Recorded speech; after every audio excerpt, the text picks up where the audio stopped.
It's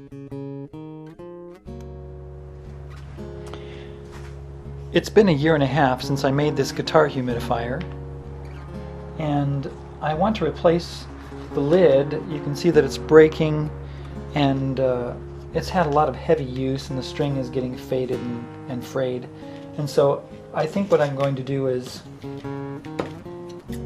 just get rid of the string and the lid and replace the lid. And I found this lid that I want to use, so I'm going to take my paddle bit. I'm not even going to worry about putting it on a drill. I'm just going to do it by hand.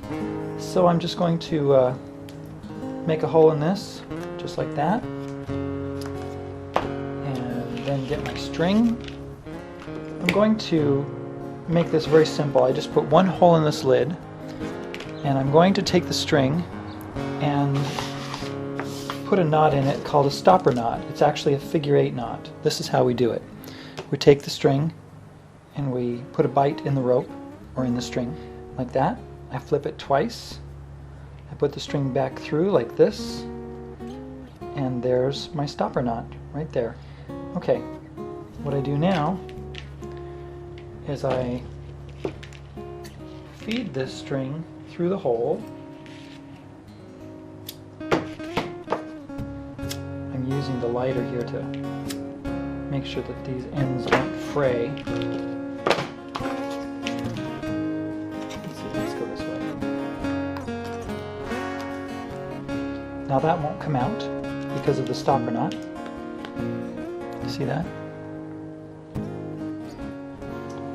And then I'm going to tie this end of the string onto this part of the humidifier. I don't need very much length on this because it's a sound hole humidifier. I'm going to just tie a knot in this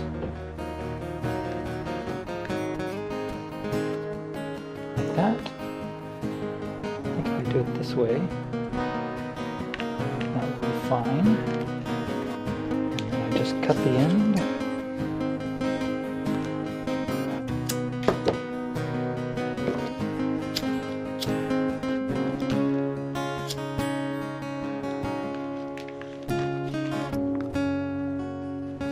And there it is, all done.